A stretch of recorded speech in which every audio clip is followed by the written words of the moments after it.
जिस शादी में मैं दुल्हन बनी वो मेरी नहीं थी।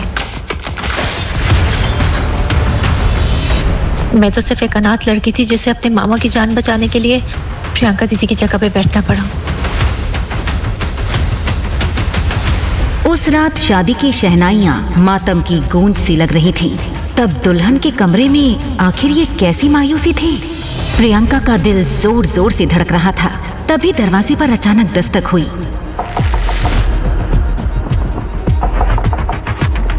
सामने एक लंबा चौड़ा हैंडसम लड़का खड़ा था। अगले ही पल प्रियंका ने उसे झट से अपनी तरफ खींच लिया।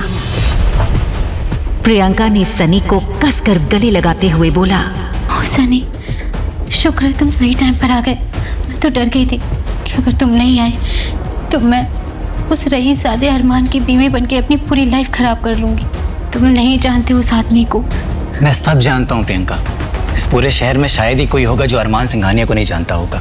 अरे मैं तो उसी के ऑफिस में काम करता हूँ। लेकिन मुझे सिर्फ एक बात समझ में नहीं आ रही है कि जो इंसान औरत जात से इतनी नफरत करता है, जिसके शादी के नाम से भी उसे चिढ़ होती है, वो तुमसे शादी क्यों कर रहा है? अगर तुम मुझे फोन ना करती ना तो मुझे भी यही लगता कि तुम उसे उसकी दौलत के लिए शादी कर रही हो। प्रियंका ने बेबसी से सनी की ओर देखा। ऐसा नहीं है, बात कुछ और है, पर वो सब मैं तुम्हें बाद में बताऊंगी। सबसे पहले हमें यहाँ से निकलना होगा। इससे पहले हमें यहाँ कोई देख ले। चलो इसी वक्त निकलते। लेकिन अभी भी प्रियंका का पूरा शरीर डर से थरथरा रहा था। मानो अरमान को लेकर प्रियंका के मन में एक अजीब सा खौफ हो। अगर तुम्हारे यहाँ आने की खबर उस शैतान को लग गई ना तो वो सब बर्बाद कर देगा। तुम रुको। इतना कहकर उसने बिस्तर के नीचे से एक छोटा सा बैग खींच लिया।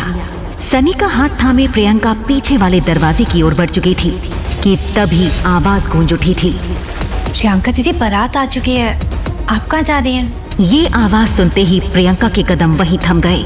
आस्था को देखते ही प्रियंका के चेहरे का रंग उड़ चुका था। लेकिन इससे पहले आस्था कुछ कर पाती, प्रियंका और सनी तेजी से भागते हुए घर के पिछले दरवाजे से निकल गए। उधर मंडप में शादी के शोर के बीच अरमान सिंघानिया दूल्हे के जोड़े में बैठा था। लेकिन नजरें फोन और लैपटॉप पर टिकी थीं, जैसे ये कोई डील हो, शादी नहीं। कि तभी कुछ लोग आपस में बातें करते हुए बोले, देखो जरा, इस आदमी को अपनी शादी के रात भी काम से फुर्सत नहीं है।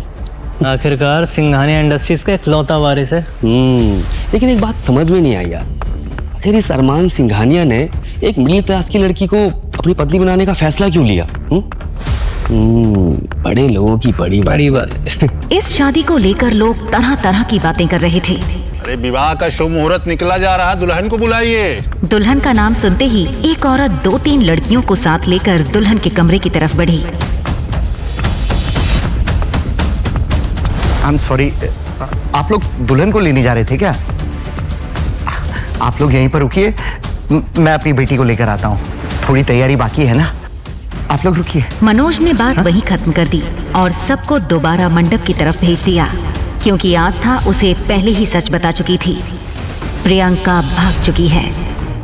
लेकिन इस पूरे हंगामे को मंडप से कुछ दूर खड़ा एक शख्स बहुत ध्यान से देख रहा था, जिसकी अनुभवी आंखें होने वाली अनहोनी को भांप चुकी थीं। ये शख्स कोई और नहीं बल्कि अरमान के दादाजी आलोक सिंघानिया थे, जिनके एक फैसले से ये रिश्ता तय हुआ था। आलोक जी को पूरा यकीन हो चला था कि यहाँ कुछ तो बहुत गड़बड़ है, इसलिए बिना किसी को भनक लगे वो तेज कदमों से दुल्हन के कमरे की ओर बढ़े। दरवाजे के पास पहुंचते ही उन्हें किसी के रोने की आवाज सुनाई दी। ये देख आलोक जी का चेहरा सख्त हो गया। गुस्से से बोले, ये सब क्या हो रहा है यहाँ पर? और ये लड़की कौन है? इस तरह से क्यों रो रही है? प्रियंका कहाँ है? पंडित जी कब से उसे मंडप पर बुला रहे हैं, जवाब दीजिए, कहाँ गई है प्रियंका? इतना सुनते ही प्रियंका के माता पिता मनोज और सीमा सर झुकाए खड़े रह गए। कमरे में एक भारी खामोशी छा गई। तभी उस खामोशी को तोड़ते हुए मनोज की पत्नी सीमा आगे बढ़ी। सर, हम बहुत खुश थे सर। इतने बड़े घर में हमारी बेटी की शादी हो रही थी, इसलिए तो हमने गांव से अपनी ननद की बेटी आस्था को भी बुला लिया था। इसके माँ बाप एक कार एक्सीडेंट में मर चुके हैं। सोचा था शादी में आएगी तो हाथ बटाएगी। हल्दी मेहंदी हर फंक्शन में इसने काम किया था। लेकिन सर, आज जब हमने इसे प्रियंका को बुलाने भेजा तो यही लड़की बोली कि प्रियंका अपने कमरे में है ही नहीं। क्या? और हमें पूरा यकीन है कि इसी लड़की ने प्रियंका को भगाया है। सीमा ने अपनी बातों का ऐसा जाल बुना कि सारा इल्जाम आस्था पर डाल दिया। जिसने खुद प्रियंका को जाने से रोका था, वही आस्था आज सबके सामने गुनहगार बन गई थी। यहाँ तक कि आस्था का मामा मनोज भी चुपचाप इस इल्जाम के साथ खड़ा था। आस्था का सब्र टूट गया और वो रोते हुए बोली, मामी जी मेरा कोई कसूर नहीं है, मैं सच बोल रही हूँ। जब मैं प्रियंका दीदी को लेने रूम में गई थी वो थी ही नहीं वहाँ पे। मामी जी प्लीज मेरी बात का यकीन कीजिए। बंद कर अपनी बकवास। आंसुओं से भरी आस्था की आंखें उसकी बेगुनाही चीख चीख कर कह रही थी।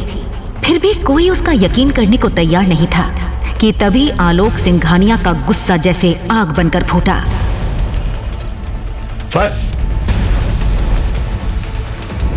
उठो, हमें ये सब नहीं सुनना। मनोज, तुम हमारी इंडस्ट्री में एक मामूली से अकाउंटेंट हो, फिर भी हमने तुम्हारी बात मानी। सिंघानिया अंपायर की सबसे बड़ी डील तुम्हारे साथ की। अपने पोते अरमान की शादी तुम्हारी बेटी के साथ तय की। इज्जत, शोहरत, सम्मान सब मिला तुम्हें। आज जब बारात दहलीज पर आ गई है तो तुम ये कह रहे हो कि तुम्हारी बेटी गायब है। लगता है तुम्हारी नीयत बदल गई है मनोज। आलोक सिंघानिया का अरमान चूर हो चुका था, क्योंकि उसके इकलौते पोते अरमान की होने वाली दुल्हन प्रियंका शादी से ठीक पहले घर छोड़कर चली गई थी। और उसी पल मनोज प्रियंका के पिता और सिंघानिया हाउस के पुराने अकाउंटेंट सिचुएशन को संभालते हुए बोले, सर आप मुझे गलत ना समझे, प्रियंका भाग गई है, लेकिन सच में मुझे उसके बारे में कुछ नहीं पता। मैं वादे का पक्का हूं, प्रियंका नहीं तो मेरी भांजी आस्था ही सही, वो बनेगी अरमान की दुल्हन। ये सुनते ही आस्था का दिल कांप उठा। नहीं मामा जी, मैं ये शादी नहीं कर सकती। मामा जी मेरा डॉक्टर बनने का सपना अधूरा रह जाएगा। मामा जी आप चाहे तो मेरी जान ले लीजिए, पर मेरी आत्मा मत बेचिए। मामा जी मेरा डॉक्टर बनने का सपना अधूरा रह जाएगा। प्लीज मामा जी मुझसे वो मत छीनिए। तभी मनोज की बीवी सीमा बीच में आई और बोली, करम चली अभी भी अपनी बड़ी है, कहती जा रही है। तुझे पता है ना, अगर आज ये शादी नहीं हुई तो तेरे मामा को मार डालेंगे ये लोग। तेरी मामी सही कह रही है, भले प्रियंका भाग गई, लेकिन ये सब तेरी वजह से हुआ है।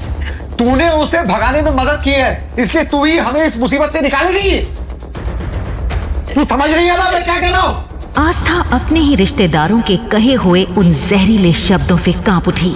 हर शब्द उसके सीने में नश्तर की तरह चुभ रहा था। इससे पहले कि वो खुद को संभाल पाती, अचानक आलोक सिंघानिया ने आस्था को बुलाया। सुनो, ये शादी करने का क्या लोगी तुम? जो मांगोगी मैं दूंगा, लेकिन एक शर्त है, बारात वापस नहीं जानी चाहिए। अगर बारात वापस चली गई तो सिंघानिया अंपायर की इज्जत मिट्टी में मिल जाएगी। अरमान पहले ही औरत जात से नफरत करता है। अगर उसे पता चलेगा कि दुल्हन मंडप से भाग गई है, सब कुछ तहस नहस कर देगा। अरमान का नाम सुनते ही कमरे में हर कोई कांप उठा, क्योंकि अरमान सिंघानिया सिर्फ नाम नहीं, एक आंधी था जिसके गुस्से से पूरा शहर थरथरा जाता था। आस्था समझ चुकी थी इस शादी को रोकना अब लगभग नामुमकिन है। बेबस होकर उसने अपने ही सपनों का गला घोंट दिया, चुपचाप दुल्हन का लाल जोड़ा पहन लिया।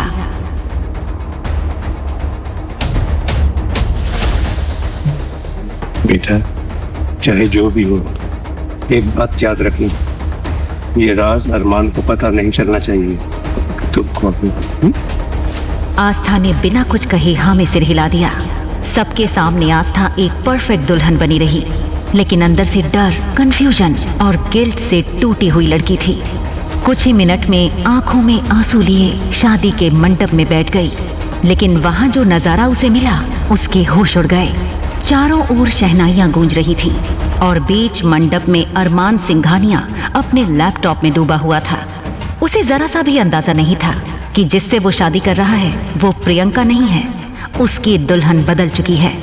उस वक्त अरमान सिंघानिया अपने काम में इतना खोया रहा कि बिना दुल्हन देखे ही उसने शादी की सारी रस्में पूरी कर दी।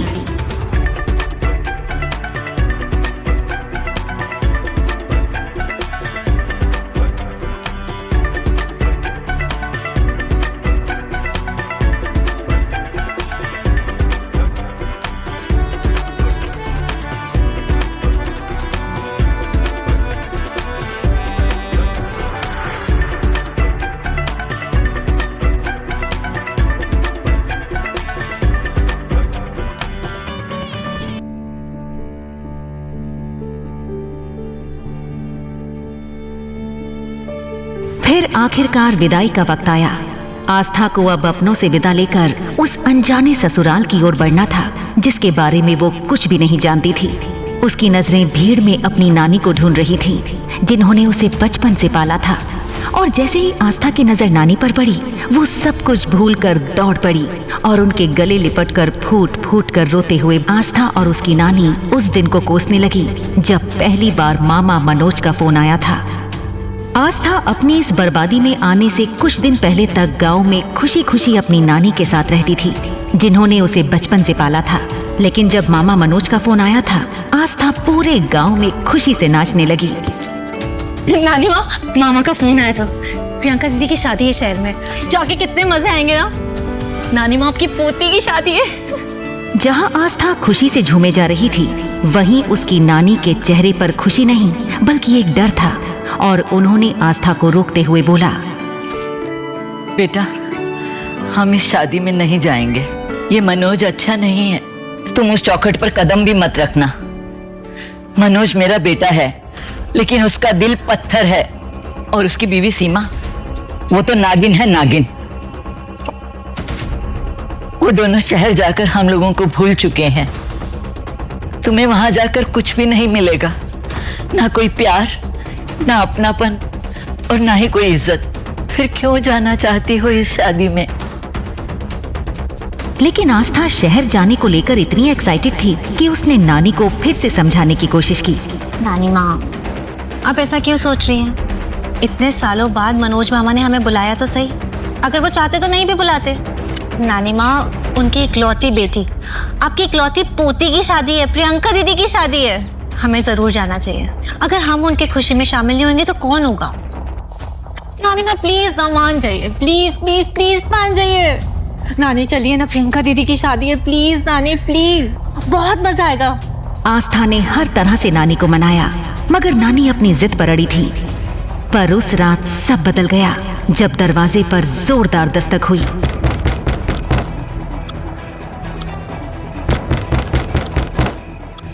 उस वक्त आस्था घर में नहीं थी। नानी ने कांपते हाथों से दरवाजे की कुंडी खोली, लेकिन बाहर कोई नहीं था। बस जमीन पर पड़ा था एक बेनाम सफेद लिफाफा। नानी ने जैसे ही लिफाफा खोला, 2 टिकटें और एक पीला पुराना खत बाहर गिर पड़ा। टिकट उसी शहर के थे जहां मनोज रहता था। और जैसे ही नानी ने खत उठाकर पढ़ा, नानी के मुंह से चीख निकल गई। वो दोबारा लौट आया है। ये कैसे हो सकता है? उस खत में न जाने ऐसा क्या लिखा था कि नानी इतना डर गईं कि सुबह होते ही आस्था के साथ शहर के लिए रवाना हो गईं। आखिर उस खत में ऐसा क्या लिखा था कि नानी की हिम्मत टूट गई और उन्होंने रातों रात शहर जाने का फैसला लिया। मगर इस खत को लिखने वाला जो भी हो, उसने आस्था की जिंदगी की दिशा ही बदल दी थी। अपनी इसी गलती को याद कर आस्था फूट फूट कर रोई जा रही थी। वहीं आस्था और उसकी नानी को यूं रोता बिलखता देख अरमान के दादा घबरा गए। एक पल के लिए उनके दिल में डर बैठ गया, कहीं आस्था की नानी वो सच सबके सामने ना उगल दें जिसे उन्होंने बरसों से छुपा कर रखा था।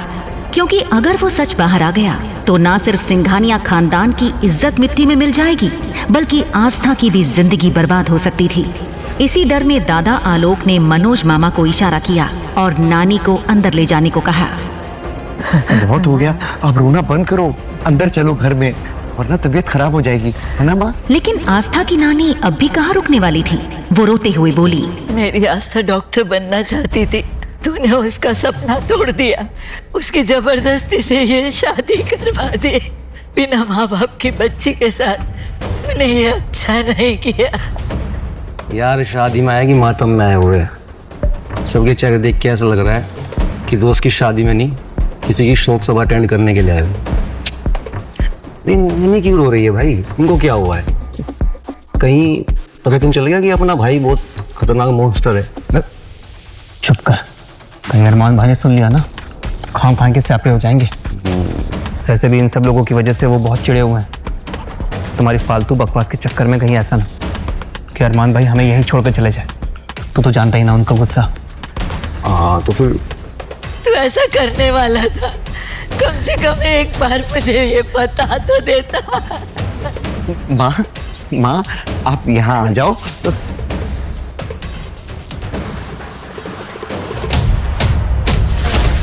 लेकिन आस्था के कदम जम से गए थे। अरमान के साथ एक भी कदम बढ़ाने की हिम्मत नहीं हुई। तभी मामी सीमा आस्था के पास आई और बोली, अब भूत बनी क्या खड़ी है, जल्दी जल्दी अपने कदम चला। अरे तुझे तो हमारा एहसान मानना चाहिए कि तेरी गटर जैसी जिंदगी में इतना महंगा इत्र छिड़क दिया हमने। बस अपनी औकात मत भूल जाना तुम। आलोक जी ने जो कहा है बस वो याद रखना, वरना हम तेरी नानी को भूल जाएंगे। और हाँ, जब तक तू अपना वादा निभाएगी तब तक तेरी नानी हमारे साथ खुश रहेगी। अब अपने अरमान को मार गोली और इस अरमान के अरमानों को पूरा कर। चल। रोते सिसकते हुए वो आगे बढ़ ही रही थी कि अचानक अरमान उसके पास आया। बिना कुछ कहे उसने आगे बढ़कर आस्था को गोद में उठा लिया। एक पल में माहौल बदल गया।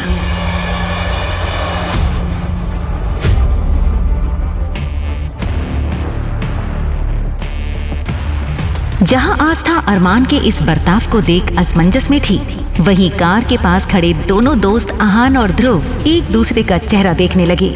तभी ध्रुव ने हैरानी से कहा, मेरे को पिंच कर जरा। क्यों? सपना से देख रहा हूँ। अरमान ब्रो रोमांस, ये तो इतिहास बन गया भाई।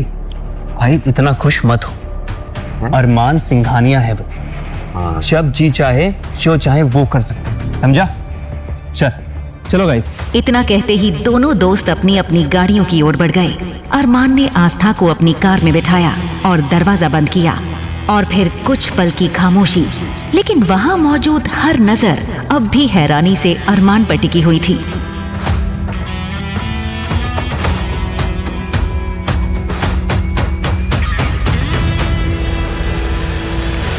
क्या ये अजीब इत्तेफाक था या पहले से रचा हुआ खेल? और अरमान अगर आस्था से शादी करना चाहता था तो उसने प्रियंका को शादी के लिए क्यों चुना?